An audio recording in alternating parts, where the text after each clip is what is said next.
Welcome to the Nurse Shark Academy Show, a Baxter Professional Services production. Welcome to the Nurse Shark Academy Show, where we're experts in nursing and experts in business. I'm Tina Baxter, your host. The Nurse Shark Academy Show highlights nurse business owners and others in the healthcare field who promote entrepreneurship. This is a special episode of one of our leadership conversations with our very special guest, Dr. André Walton. And today's episode, Creative Thinking as a Nurse Entrepreneur. And so my question for you is, how do you think we could possibly incorporate more creativity in healthcare? Because it's desperately needed. Yes, it is. And it's there are a few fields where we need a lot of structure. And for instance, law enforcement is another area where we need structure. We need specific sets of rules to try to prevent things from going wrong. Rules that we've seen all too regularly over the past couple of years can get broken, but nonetheless they have to be there. And of course, healthcare is the same thing. We if we're going to be really focused on do no harm, then we have to have protocols, we have to have structure. And I think one of the things that a lot of your followers will be up against is that they may come from a background with a high degree of structure. And as an entrepreneur, everybody needs structure, but as an entrepreneur, we do need structure. We need to implement systems, whether we're talking, just sort of financial structure in the sense of, invoicing and doing this and doing the other thing. All those things have to be there. Break free and come feel the sun with the Nurse Shark Academy. Nurses, are you ready to break free from the grind and build something of your own?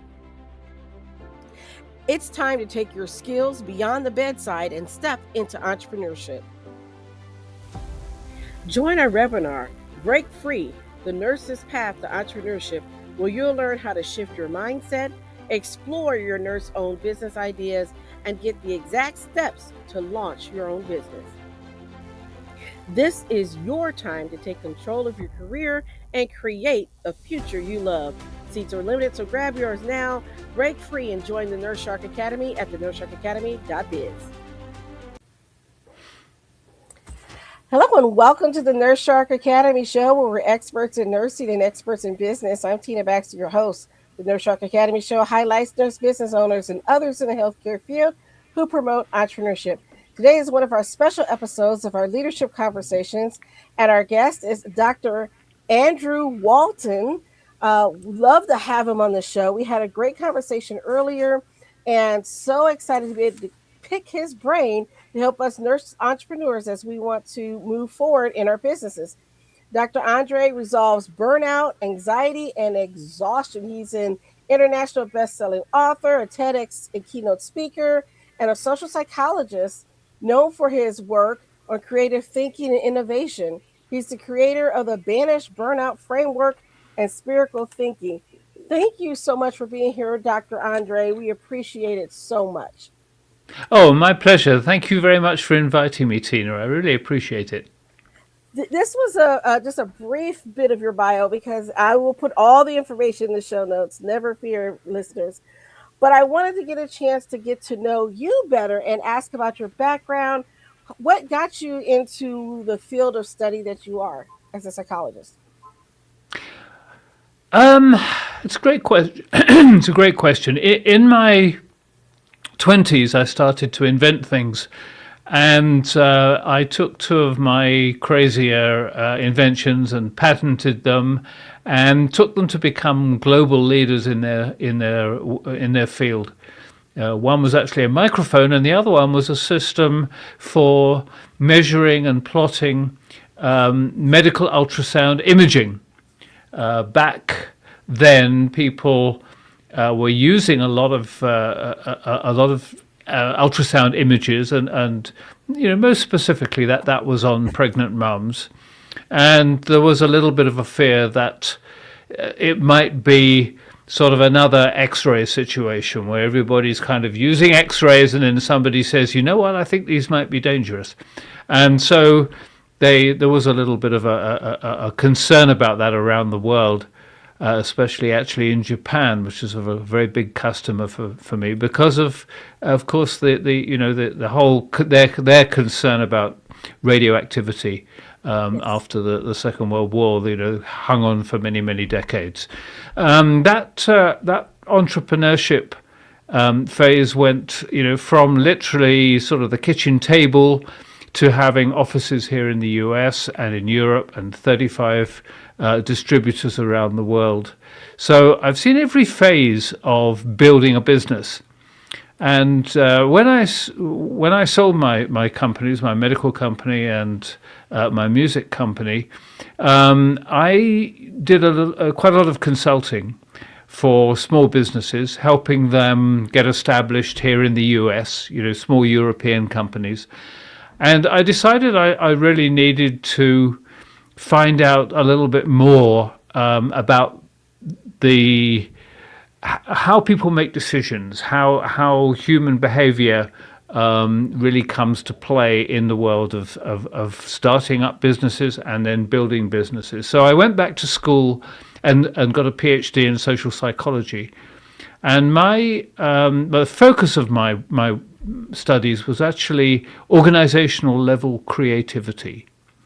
And so, and that really was started life as an interest in terms of what helps us become motivated to be creative, and what undermines that.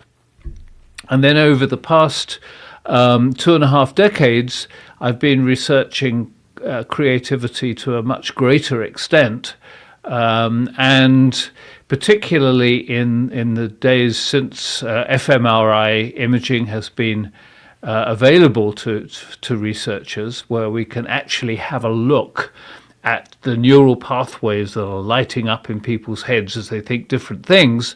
That's been really very exciting, and has led me to various theories about creative thinking, that it's really turned theory into reality.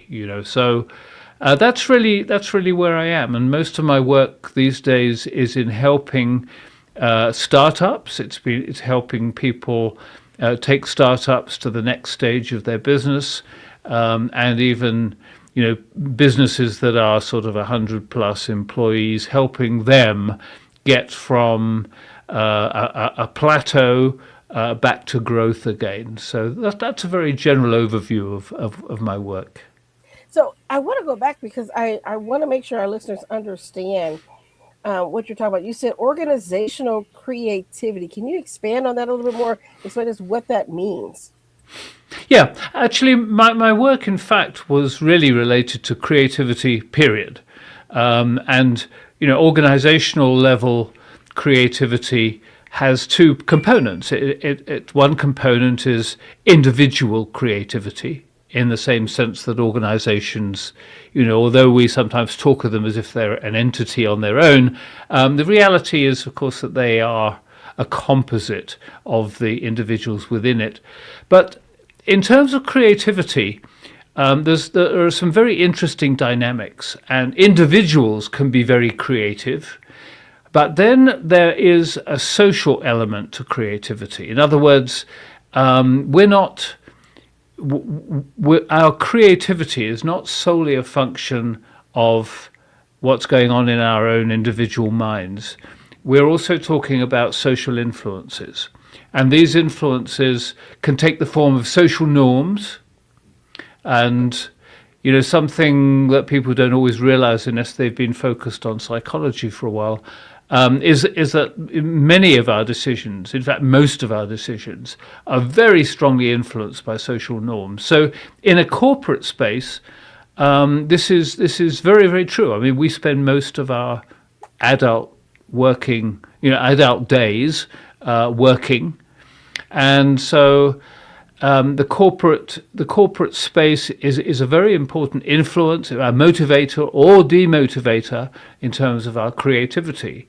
And for instance, if corporations are, as it were, very solidly positioned in a structure, typically these structures will come from, a sort of post World War II model of what businesses should look like.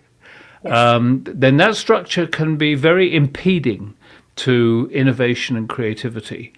And on the other side of the coin, if you sort of visit, the Google facility, and a lot of sort of Silicon Valley organizations, you will see something which is a very different picture from that. I mean, you will see something where employees, maybe somebody is a tennis nut, as I happen to be, and so you don't get to make an appointment with them that clashes with the U.S. Open, because that whether it's a Monday or Tuesday or Wednesday, I mean it's generally a Sunday, but maybe there's a tennis match on a Wednesday. Well, that's something that they're going to be watching.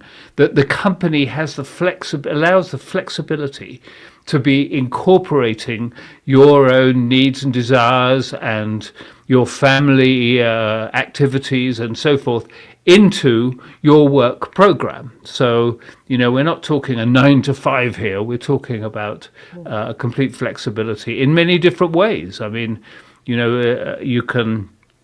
One facility that I visited, sure, you could take the elevator from the first floor to the second floor. When you're on the second floor, you could take the elevator down again. But if you didn't want to, they have a big tube that's a slide, and you can actually slide straight down. You better make sure that your briefcase is not going to get stuck in it. It's just one of the ways, and you get down to the bottom of that on the ground floor, and there's a room there with instruments. There's a drum kit, there's electric guitars, there's a piano, there's da-da-da. And somebody gets, they've got a block in what they're doing, and they just put the work down for a little bit, go in this soundproofed room and, play with other musicians or just on their own or whatever, and things like that. So, and that's really taking away that structure is very important, because it is influencing the individual. Yes. In the sense that they're able to say, look, I need to get past this thinking block, so I'm going to go do something else. But it's doing more than that, because what it's doing is the corporation is saying, in its own sweet way, we take on creativity as a corporate core value. And that's very important, because people, especially in the area of creativity, they really need to feel that people value that as a core factor in their lives. So it's a very interesting kind of world. But that's basically the kind of way that that looking at creativity from a corporate perspective or an organizational perspective.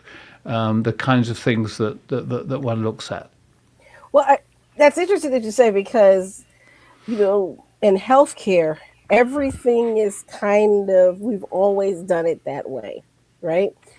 There's the Yes. same perpetual, we argue about the same things every year.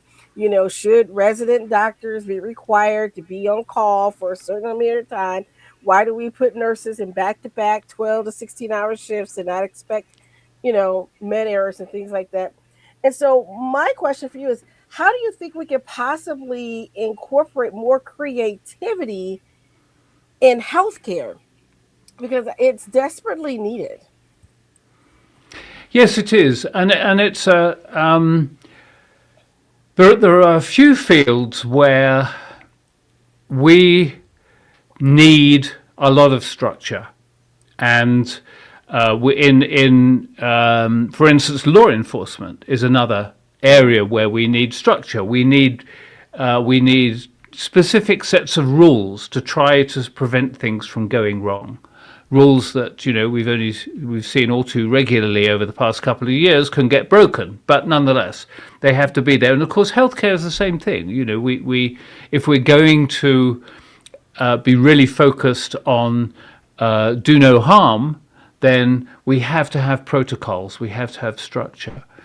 And I think one of the things that a lot of your followers will be up against is that they may come from a background with a high degree of structure, and as an entrepreneur, everybody needs structure, but as an entrepreneur, we do need structure. We need to implement systems. Whether we're talking, just sort of financial structure in the sense of invoicing and doing this and doing the other thing. All those things have to be there, but within the context of entrepreneurship, we also have to have that creative thinking process, because all too regularly, and I've coached probably something like 50 small businesses, of which 20 have been startups. And all too regularly, it's a temptation to say, okay, I've got a plan. This is my idea, and this is how I'm going to do it. And that's a great way to start. But you have to have in your mind that if you suddenly realize this isn't quite working, you have to be prepared to say, okay, I'm going to do some fine tuning here. We're going to shift it a little bit. That's not quite the market. The market I thought it was going to be here for my service or product or whatever, in fact, isn't quite that. It's something different. So we have to have a much higher degree of flexibility in terms of the strategic plan that we use to aim our business, than we perhaps imagined that we would. And so I don't think that's very different, really, from the healthcare environment. People have to be really very aware of the areas where we really don't want innovation. If a surgeon is going to use an innovative practice, then that needs to be sort of explicitly stated, in the sense that we don't particularly want people sort of wandering off and saying, well, you know what, I think I might try doing this. This is not a stunningly good idea in healthcare, I don't think, from a liability perspective, if nothing else. Yes. So, we have to be very clear that some areas are areas where we do need innovation. And really moving forward and making progress in healthcare, let's just take surgery, for instance, is generally the result of somebody saying, no, I am actually going to try something new here. This is going to be an off-label procedure. And I in a recent surgery I had, that was precisely it. It was an off-label procedure. Mm-hmm. And, but within that sort of statement and that thought, there still has to be structure. So how am I going to structure this to maximize the safety, minimize the risks, and use what I have around me effectively? So it's a subtle balance. It's very it's something that I think people have in healthcare, and indeed in the military and in law enforcement, that we have to be aware that there is room there to really improve what we do by applying creative thinking. But we have to set the guardrails. We have to be well aware that what we're doing, I mean, in many areas of creativity, those guardrails are set for us. If we're trying to produce an innovation, some of the innovations that were being made when I was a teenager, we talk about the early days of semiconductors, some of those things just physically couldn't be done because we didn't have the kind of microprocessors and so forth that we use now. So the idea could be there, but you were restricted from actually putting it into practice because we simply don't have the materials. We don't have, and that's true in other areas. Perhaps we don't have specific types of plastic or specific types of materials in other ways. So sometimes, those boundaries to our imagination, to our creativity, are simply set there by external factors. And sometimes they're not. Sometimes, I mean, if for instance we're an oil painter, then in essence we can probably paint whatever we like, and it can be, the canvas could be any size we like. If, however, we're a watercolor painter, we're going to have some restrictions, because if we start to use things that are too watery, then we get a piece of paper that's all buckled up. And maybe we want that effect and maybe we don't. So, there's always these kinds of external factors that are going to be, they're going to be the mediators between our creative idea and the end product. So there are two distinct things there. One is creative thinking, where we can think anything we like. And the other is creativity itself, which is the product of creative thinking, and that's going to be mediated by all sorts of different concerns. And in healthcare, those concerns are going to include things such as liability, such as the materials, such as the law, and so forth. So it's a very interesting philosophical kind of study that has quite major practical concerns. So as a nurse and a business owner, I wonder, how could a nurse or someone in the healthcare field who's starting a business, how can they practice or become more creative? How can they tap into that creativity that I think we all have, but sometimes because of the structures we've been in, it's sort of been beat out of us. So how do you tap into it? It's a great question, and I think to get to the answer, we have to understand that the way we think and the way we view our world is a function of neural networks. And those neural networks are like muscles. It's a use it or lose it kind of situation. So if we're trying to develop including creative thinking into our neural toolbox, then we can start small. We can start building those muscles small. Creative thinking is all about shaking the snow globe, getting us out of thinking in ruts. Yes. We all need structure, and that provides, we can think in certain ways that give us structure. But if we do too much of that, that's no longer just a structure, it's a rut. And so really building up the ability to think creatively is just about making changes. The mind likes changes, and the mind reacts to change in an automatically creative way. It's something we've had when we're kids. That's the only way we can think. When we come across new things as a child, a new object, and we're staring at it and think, how does this help me, make sense of my world?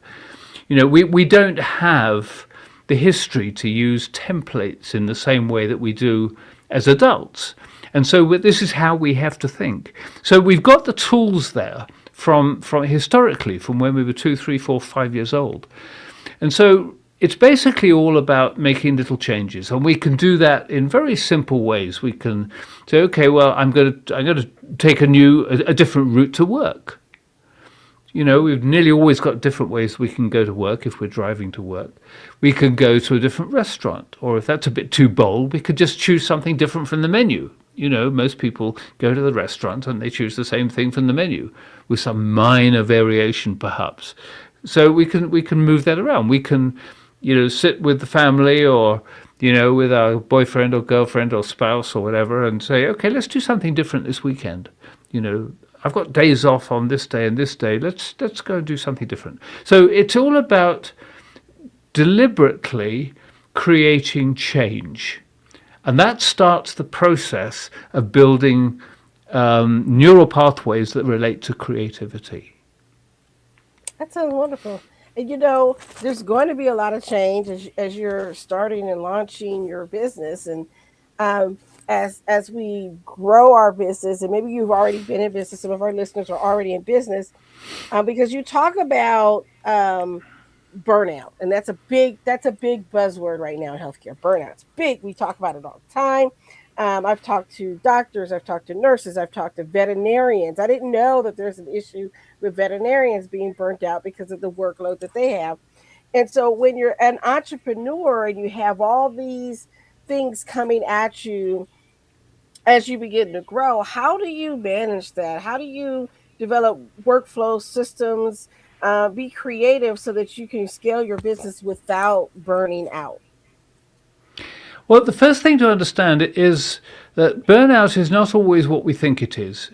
Um, if you as a medical professional will know that in the West, we in the world of medical professionals, we define burnout as being something that is subsumed under the heading of work-related stress. Hmm. And there are two problems with that. One is that burnout doesn't have to be anything to do with work. So if somebody says, well, your burnout is a function of work-related stress, they're likely to sort of wander off with a magnifying glass, in their place of work, trying to find out where all the stress is. Well, it may not be that way. There may be, if I have burnout clients, I will often say, why do you come to me now? When I look at the forms you've just filled out, it seems as if you were pretty stressed, under a stressful environment a year ago. And they'll think about it and say, well, yes, I was under a stressful environment. And so I said, well, why didn't you come to me then? I just didn't feel burnt out. So, you can have a stressful job, which is going fine, and then something happens at home. And that can be the trigger for burnout. So it's very difficult to treat burnout as something the way you can, as if you've got a skin condition, and you have a look and see if you've changed your washing powder recently, or it's not that kind of process. The other problem with that definition is work-related stress. Now, stress, that whole phrase implies that the burnout is being caused by an exterior force, Yes. and that's not what stress is. Stress is I define stress a little differently. I define it as when someone does not have the resources to meet a challenge. And what that does is it shares the responsibility between the challenge and the person. So you're not looking into your workplace or your home place to see the problem. You might it'd be quite fair for you to do that to some extent, but you should also be looking at yourself and saying, what is the problem? Why am I unable to meet this challenge? And the answer to that is that we have two predominant ways of thinking. One of them is a very structured, analytical, deductive way of thinking. And that is a very convergent process. We talk about drilling down and focusing in. Yes. And the other way is the creative thinking process. And creative thinking is a very divergent process.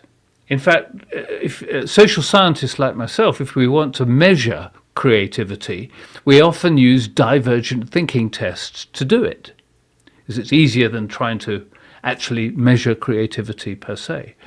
And so you've got burnout is a function of too much convergent thinking. So if somebody it's no coincidence that dentists, veterinarians, healthcare professionals are very prone to burnout because they're in very, very structured kinds of work. And you'd be right in saying that law enforcement professionals fall into the same category because everything that they're doing during the day is essentially focused in convergent kind of thinking process. So one of the things that is very important if you're in that kind of profession, or if you're, for instance, going into entrepreneurship, is to be aware of all this stuff and say, okay, I'm going to consciously balance that by doing things that are to do with creativity, because that very divergent process balances out the convergent process.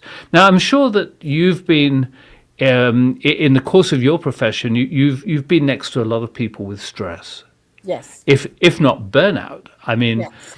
and one of the things you notice is the hamster wheel effect, right? I mean, when you're talking to them, it's very difficult to move them away from things. If you try and distract the conversation away from their stress, it comes back to their stress again. It comes back to their stress, their pain. And when you really analyze that, as a burnout coach, of course, that's what I end up doing. You end up, they're unable to see anything positive in their future. They're unable to see options in their future. And so they're unable to make decisions because they can't see the options. And seeing options, you notice my hands are doing that. So Right. seeing options is a very divergent process. If you're going to make a decision, you need a lot of options. If you've got a decision to make and you've got an option of one thing, it's not really going to be the best decision because it's the only decision you make. So one of the things that I really strongly advise with my startup clients is that they really get in the habit of doing things that are conducive to creative thinking. Now, these don't have to be anything to do with what most people think of as creativity. I'm not suggesting, if they have got a creative hobby, if they're a musician, a writer, a painter, whatever, that's great. But I also suggest that they make time for recreation. For me, it was getting out on the tennis court. And, there's something about activities like that are very, very positive. And it's and going for a walk. I mean, preferably somewhere that is conducive to relaxation, which is like in nature. Humans like to be in natural surroundings. That's a very relaxing kind of place for them.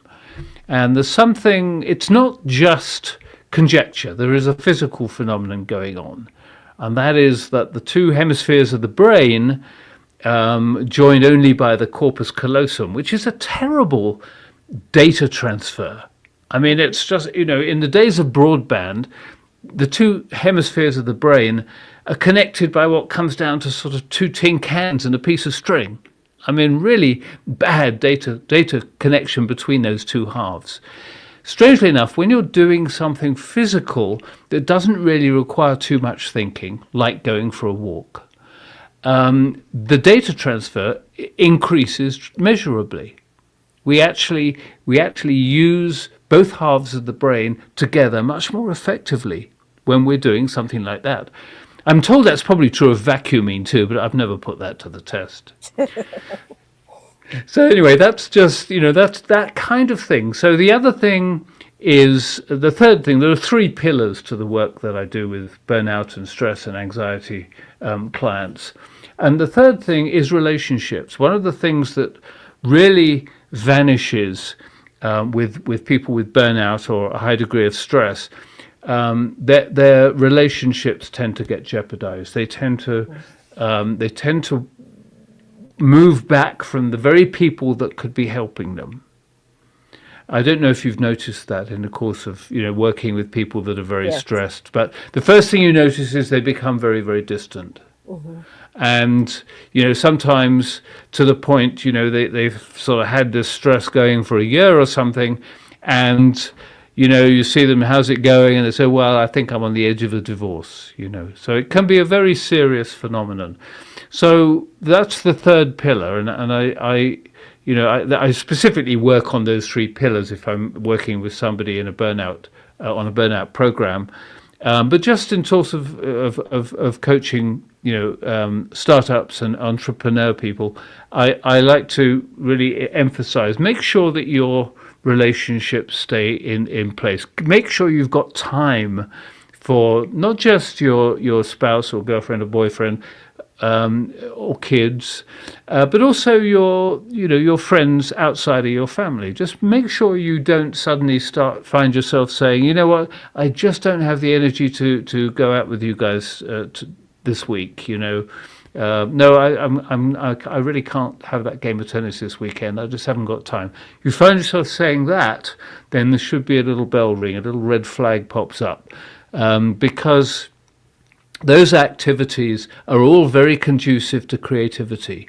When you're talking to people that are friends or family, when you're genuinely having conversations about them, you're seeing different points of view. They're saying things that are a little bit different than you're thinking, and that once again is divergent thinking. This is part of the process that keeps you in that divergent thinking process, and so that's another way in which you can really kind of either develop creative thinking. You can actively say, I'm going to try and meet new people, and that will be one step in that direction of creating that. But does that make sense?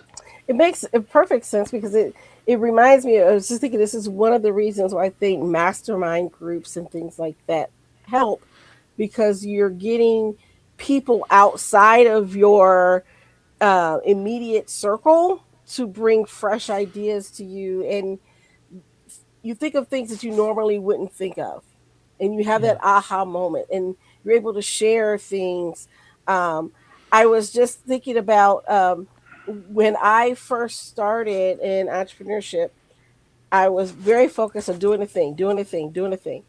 And then I looked up like 2 or 3 years later and I said, you know what? I don't talk to people. And my office at that time had no windows. So I would never know what time it was and if I should go home until my husband called me and said, you do realize it's 1 o'clock in the morning, right? And I talked to him at 10 and I said, oh, I'm going to be here another 15 minutes and then I'm out the door. And it's 1 o'clock in the morning and I'm just going to the next thing, the next thing. And so for me, that challenge was getting out and, as you said, meeting new people. So I made that conscious decision to go out and meet new people. And we have so many nurses that, our whole life has been working on the unit, working with their coworkers, so focused on that circle that expanding that it can be difficult. How do you help someone who may be extremely introverted, like I am? Believe it or not, it doesn't seem like it because I've worked on this, but people who are very introverted and maybe don't know how to knock on that door and to meet new people. What's some of the strategies that they can use to kind of shift their mindset around this a bit?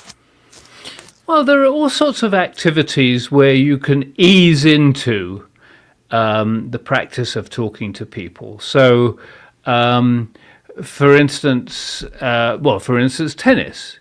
You go and you meet people. Well, of course, most of the time you're not talking to anybody. But the point is, you're in the company of other people, Yeah. and so that in itself, generally speaking, people that are introverts, it's not just the talking to people, it's the being in the presence of people. And Hmm. so, something like playing tennis, or for instance, one of my very introverted clients, I managed to persuade to join a book club. And most of the time, you're not talking. You might have 5 people in that book club. So you're only talking 20% of the time. And you're also getting to know them very well, very quickly. So it's not as if you're being plunged into a party where there's 100 people you've never met. So there are lots of kind of ways of easing yourself into that process. People that are churchgoers. I Hmm. say, well, there must be some activities, going on immediately after the church. I mean, sometimes, friends of mine have gone to like sort of coffee mornings immediately after church. Well, the point is they already know the people there. So, Right. or student activities. I mean, it's one of my clients from a couple of years back was in a freshman in college, and she was really terrified. I mean, the school she'd been to, she was with people that she basically had grown up with. So meeting new people was a totally new phenomenon for her, and not one she was very comfortable with. So we kind of put together a plan where, she would just gradually meet with people that were actually in doing the same classes that she was afterwards. So she already knew them. So if Right. they went out, for a coffee or they went out to do some activity, she already knew them. So, there are ways of sort of gradually easing into it. Yes. And I think that's very helpful because a lot of times, you attend a networking event and people get very anxious, especially when it's their turn to speak. If it's one of those where everybody gets a turn to introduce themselves. And so I want our listeners to understand that there are ways that you can um, grow and be more creative in what you're doing. And I love some of the things that you're talking about of how expanding your mind and being more diversion. We always talk about neurodivergence, and I know I'm going off with script here a little bit, but we always talk about this because I get so many people that are now watching TikTok and other social media that's telling them that they're neurodivergent to the point that um, I think now it's becoming a little bit more acceptable.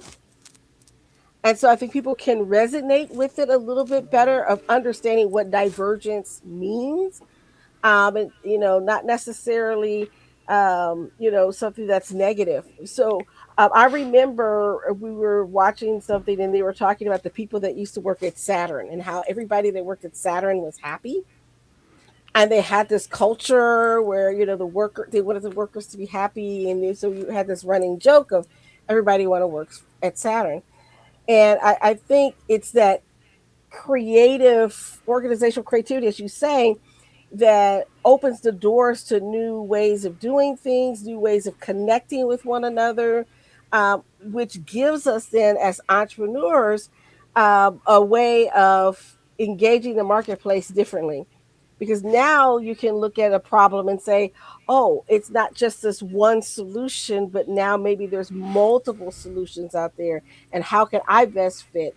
Um, so as we're looking at entrepreneurship, what are some of the strategies that you would give some of your clients in their startups on making sure that they're doing the best that they can to have the best successful launch and with their business? How the mindset shifts are so important for them. Yeah, that's a great question. Um, Firstly, I'm pretty im- a big deal for me is strategic planning. Hmm. And it doesn't have to be a complex thing. It can be just simply laying out all the things that we need to do before a launch, the time frame for it, making sure that every part of that has is matched up with a capability either for that person or a skill that has to be brought in or whatever it is. So that because that is a big stress reducer. Yes. Having that sort of plan and seeing it work it really mitigates stress a lot, and that allows the brain then to use not to get trapped up in the stress related seizing and freezing process where where we simply grab the first solution we come to, and then we freeze the look for the search for any other options. If that's a stress reaction, and so strategic planning can help that. Now, what I do with my startup clients is we have 3 strategic plans.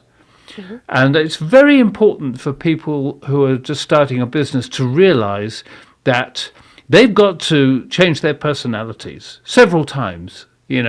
So for instance, the strategic plan that we develop for the startup process may involve quite a lot of research. It may involve some innovative thinking. We want the product they're selling has to be something that's sort of not immediately available elsewhere. It has to have unique selling propositions. It has to be priced in a way that is appropriate for the cost, and also appropriate for the solution that it provides. There's lots of analysis going on there, research. And all that's great fun. I mean, but we have to be flexible enough to admit that, for instance, if a product is going to be sort of $1,000 in a marketplace where people are used to paying sort of 125, that we've got to have something pretty special. So we've got to be really realistic about that stuff. Now, during the launch itself, we're really focused on a time period when things have to be very structured. We're going to have something special going on during the launch to really so that people really know that we're on the map. That people like new stuff. If you open a new restaurant, you're going to get people in there if you shout about it, because we like to try new things. Right. And so that's going to be very structured. We might be press releasing it. We've got to have all sorts of different things in place. Our staff have to be trained. Let's just take the restaurant kind of thing. We have to be, and we have to have a menu that's really appropriate for. There's all sorts of bits that have to. So we're starting to get a little bit, structured in that.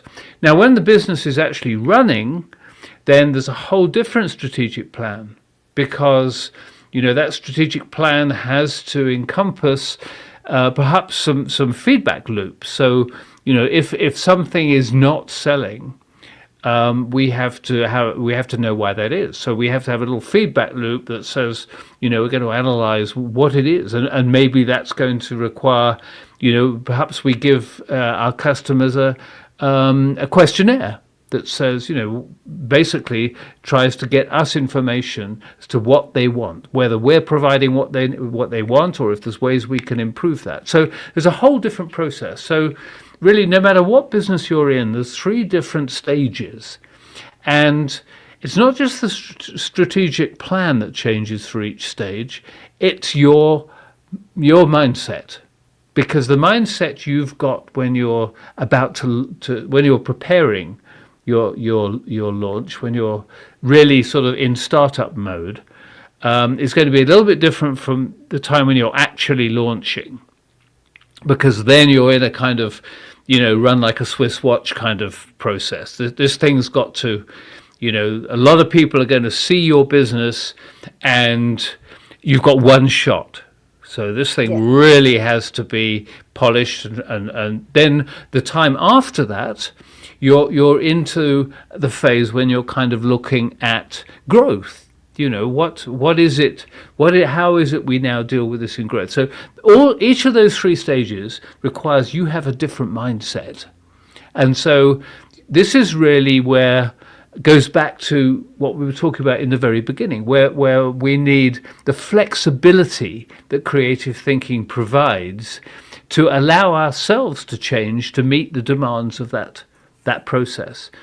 Now, all the time that we're indulging in creative thinking, and that may be in the business as well as the other things that we talked about, we are also building resilience against burnout.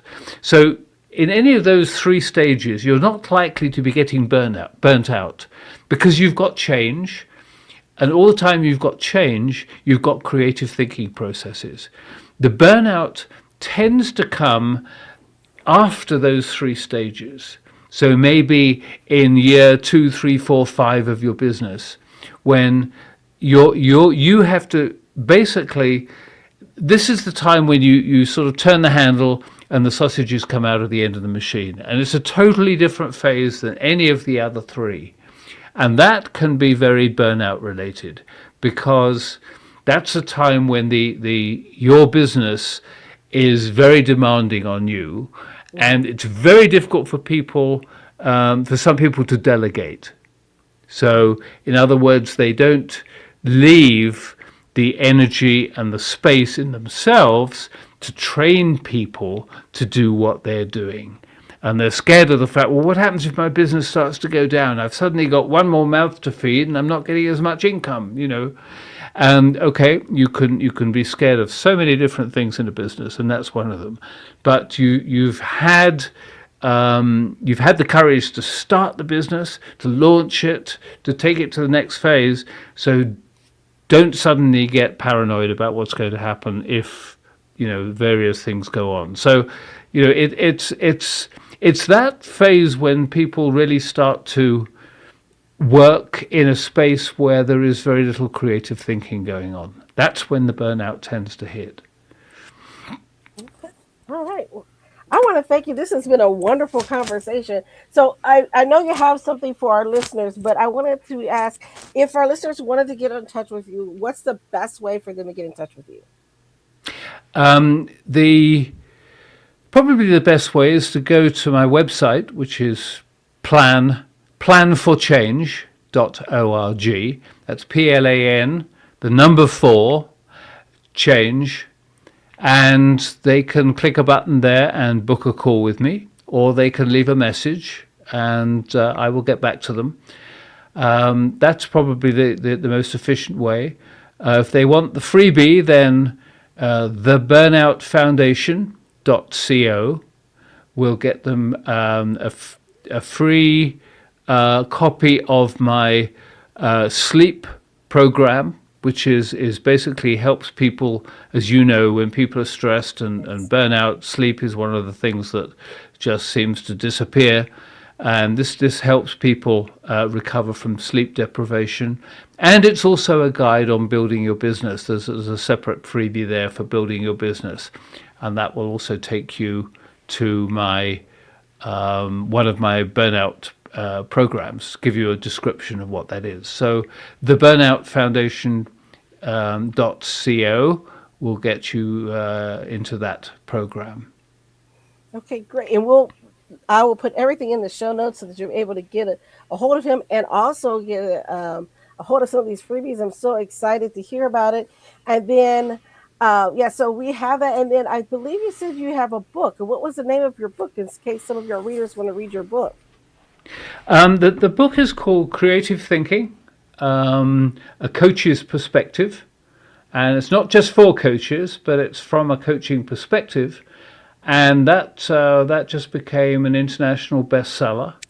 Oh, congratulations! And that's available on from Amazon, and that's available as a digital, as an audio version, as well as Kindle, as well as paperback version. So, however you like to absorb your material, you've got 3 options there. Wonderful. So I will definitely get the link for the book to put in the show notes as well if you wanted to pick up a copy of the book. I'm excited because I plan to get a copy of the book.